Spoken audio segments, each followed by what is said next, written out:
नमस्कार दोस्तों, सत श्री अकाल, जय श्री राम, जय भीम, सलाम वालेकुम। आप सबका मेरे इस चैनल पर स्वागत है और इस वीडियो में भी स्वागत है। वीडियो का विषय है 2023 और उसके आगे की भविष्यवाणियाँ। इसके बारे में मैं वीडियो बनाने का बहुत दिनों से सोच रहा था, लेकिन आज मौका मिला है और मैंने सोचा भी कि इस विषय पर बोलूँ या ना बोलूँ, और फाइनली मेरा डिसीजन हो गया कि चलो इस विषय पर हम बात करेंगे। ओके। पहले एक डिस्क्लेमर मैं देना चाहता हूँ कि मैं कोई भविष्यवक्ता नहीं हूँ, ना मुझे कोई नॉस्ट्रोडेमस या बाबा वंगा जैसी कोई सिद्धि प्राप्त है कि मैं भविष्य में क्या होने वाला है वो झाँक कर आपको बता सकूँ, और वैसा करने की मेरी इच्छा भी नहीं है। मैं एक इंसान हूँ और मैं एक थिंकर हूँ, एक विचारक हूँ, और अनेक पहलुओं से देखने की मेरी आदत है। जो भी कोई घटना होती है और उसी लॉजिक के ज़रिए मैं कुछ बातें आपको बताता हूँ जो आगे घटने वाली होती है, और इसका परिणाम ये होता है, इसका आउटपुट ऐसा निकलता है कि मैं ऐसी कुछ चीज़ें आपको बता सकता हूँ जो नॉस्ट्रोडेमस और बाबा वंगा और कुछ धर्म संस्थापक है वो भी ना बता पाए। ऐसी चीज़ें मैं आपको बता सकता हूँ, लेकिन वह बताने में भी मैं एक रिजर्व रखता हूँ। कुछ जानकारी बताता नहीं लोगों को कि लोगों को क्या बताना चाहिए, क्या नहीं बताना चाहिए। इसके बारे में मैंने मेरे अपने कुछ प्रोटोकॉल्स बनाए हैं, और लॉ एंड ऑर्डर का मैं बहुत सम्मान करता हूँ, और लॉ एंड ऑर्डर सोसाइटी में बरकरार रहनी चाहिए, इसके लिए मैं प्रयत्नरत रहता हूँ। इसलिए मैं इस भविष्यवाणियों की सीरीज़ में भी वही चीज़ें बताऊँगा जो लोगों के लिए कल्याणकारी हो। तो आइए हम शुरू करते हैं 2023 और आगे की भविष्यवाणियाँ। दोस्तों, आप देखेंगे कि दुनिया के कोई भी बड़े बड़े लीडर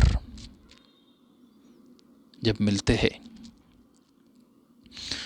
तो उनका एक विषय प्रायोरिटी में होता है।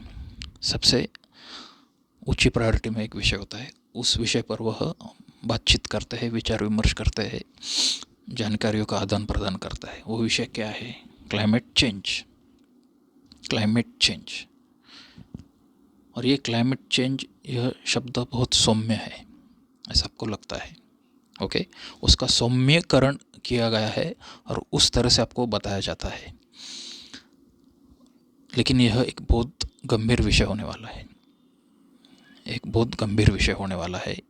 इसकी गंभीरता का एक क्या बोलते हैं, जिसे हम एविडेंस भी दे सकते हैं कि सोशल मीडिया की साइट्स है, बहुत सारे ऐप्स है जैसे कि फेसबुक, उनके यहाँ भी एक क्लाइमेट चेंज के संदर्भ में एक मेनू आ गया है।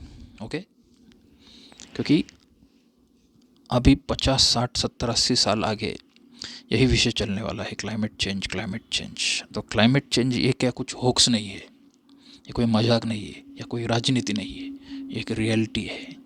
इसको मजाक में लेने का एक फैशन सा पड़ गया है, एक ट्रेंड चलाया जा रहा है, लेकिन यह बहुत एक सीरियस मैटर है। हाल ही में उत्तर भारत में आपने जो देखा, भूस्खलन हुआ और काफ़ी लोगों को विस्थापित करना पड़ा, जोशीमठ। ओके। तो वह एक सिर्फ ट्रेलर है, आगे जो कुछ घटने वाला है उसका वह सिर्फ एक ट्रेलर है। इसलिए हम सभी लोगों ने सावधान रहना चाहिए कि आगे भी ऐसी घटनाएं घट सकती है। लॉजिक, मैं ये नहीं कह रहा हूँ कि घटने वाली है, मैं कह रहा हूँ कि घट सकती है। अगर घट सकती है तो अगर कुछ उसके जो साइड इफ़ेक्ट्स होने वाले हैं, जो कुछ डिजास्टरस हैपनिंग्स होने वाली है, तो उसको रिकवर करने की यंत्रणा क्या है आपके पास? क्या है संशोधन आपका? क्या है आपका इंफ्रास्ट्रक्चर? जो डिज़ास्टर होने वाला है, बहुत बड़ा डिवास्टेशन होने वाला है आगे कुछ एरियाज़ में दुनिया की, तो कुछ कुछ राष्ट्र ऐसे हैं उन्होंने उस डिजास्टर के विरुद्ध काम करे ऐसी टेक्नोलॉजी बनाई है। ओके, उस टेक्नोलॉजी पर उन्होंने संशोधन किया है, रिसर्च किया है और कुछ आउटपुट उससे निकला है। जैसे कि आप देखते कुछ राष्ट्र है वह कृत्रिम सूर्य बना रहे हैं, कृत्रिम चंद्र बना रहे हैं। ओके, क्लाइमेट मैनिपुलेशन की टेक्नोलॉजी बना रहे, यूं ही बना रहे हैं, पागल है। कुछ चीज़ें उनको भी मालूम होगी ना, कुछ क्या बहुत सारी चीज़ें उनको मालूम होगी। हम आम लोगों को जितनी चीज़ें नहीं मालूम होगी उतनी चीज़ें उनको मालूम होती है। सरकारों को उनके पास ज़्यादा डेटा होता है, ज़्यादा रिसोर्सेस होते हैं, ज़्यादा विचार विमर्श करने की प्रोसेसिंग पावर भी होती है। ओके, तो उनको ज़्यादा मालूम है, तो वो लोग ऐसी टेक्नोलॉजी बना रहे हैं क्लाइमेट मैनिपुलेशन की। ओके, तो ऐसे फोकट में नहीं बनाएंगे, कुछ तो उसका यूटिलाइजेशन होने वाला है आगे। तो जैसे चीन भी बना रहा है, अमेरिका भी बना रहा है, यूरोपियन स्पेस एजेंसीज है वो भी ऐसी कुछ चीज़ें बना रही है, रशिया ने भी बनाए होंगे। तो इसमें भारत ने क्यों पीछे रहना चाहिए? भारत ने भी इसमें आगे आना चाहिए।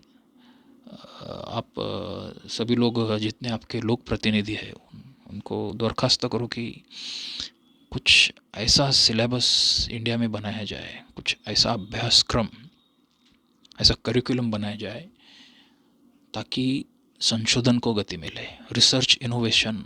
Okay, research innovation and invention को गति मिले, ऐसा सिलेबस बनाओ, क्योंकि उसकी अभी ज़्यादा ज़रूरत लगने वाली है। बहुत सारे वैज्ञानिक आविष्कार करने की ज़रूरत पड़ने वाली है, वह समय आ गया है। आजकल जो हम सिखा रहे स्टूडेंट्स को वो काम चलाओ ज्ञान है, उससे आदमी सिर्फ एक कर्मचारी बनता है या फिर एक इंजीनियर बनता है, वैज्ञानिक नहीं बनता है, इनोवेटर या इन्वेंटर नहीं बनता है।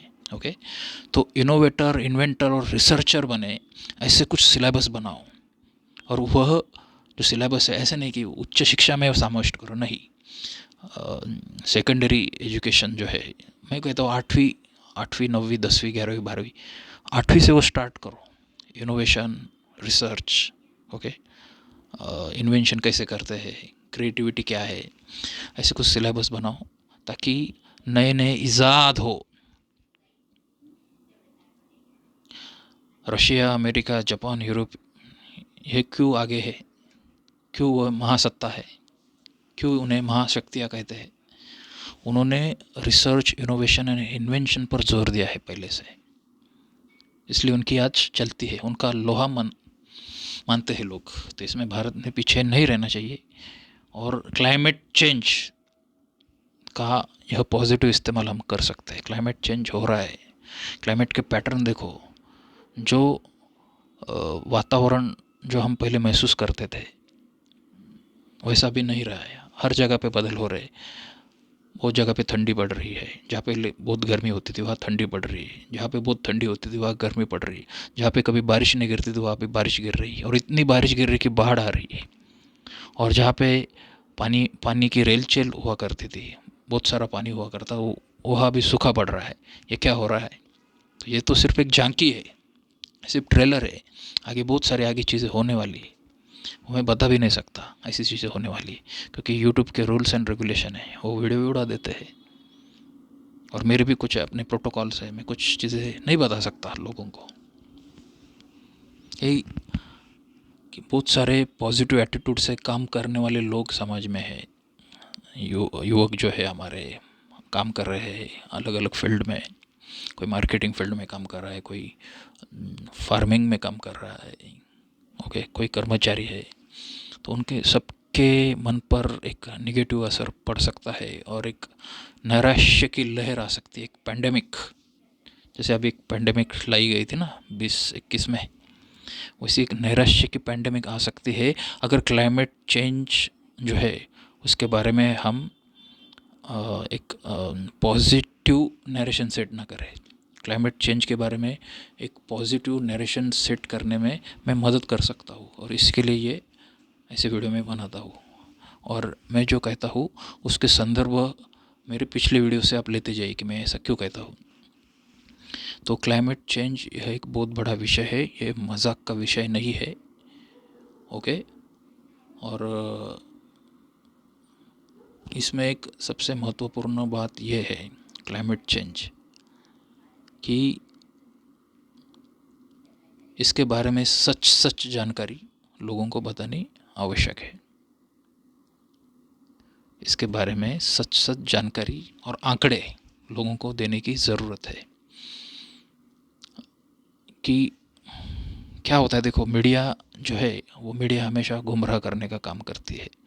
और 2013-14 के बाद भारत में हम देखेंगे कि जो मीडिया का स्तर नीचे आया है, तो वो जिन चीज़ों की ज़रूरत नहीं है वैसे विषयों को वो घुमाती रहती है दिन भर, और श्रोताओं को और दर्शकों का दिमाग खराब करने का काम करती है। भटकाया जाता है, वहाँ आसमान में क्या हो रहा है ऊपर, या फिर समंदर के नीचे क्या हो रहा है, या कुछ क्लाइमेटिक पैटर्न में जो चेंज आ रहा है उस पर से ध्यान भटकाने के लिए ये सब चीज़ें हो रही है। आप देखिए, बहुत सारे वातावरण बदल के संकेत मिल रहे हैं। ओके, वातावरण में बहुत बड़ा एक बदलाव आ रहा है, आने जा रहा है। उसके बारे में लोगों को सतर्क करने की बहुत ज़रूरत आन पड़ी है। ओके। हाँ, video is resumed. Sorry for the interruption. मैं आपको बताने जा रहा था कि एक्चुअली क्लाइमेट चेंज क्या है, ये शब्द क्यों इस्तेमाल करते हैं। तो यह शब्द सोच समझ कर बनाया गया शब्द है, और यह एक सौम्य शब्द है। यह एक सौम्य शब्द है, और हिंदी में इसको जलवायु परिवर्तन ऐसा शब्द दिया है।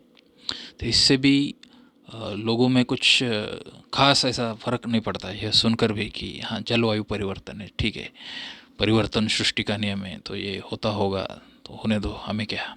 ओके। लेकिन यह शब्द बहुत सोच समझ कर बनाए, ये यूनाइटेड नेशन ने बनाया हुआ शब्द है। और यह शब्द एक्चुअल क्या है इसके बारे में हम बात कर रहे थे। Excuse me,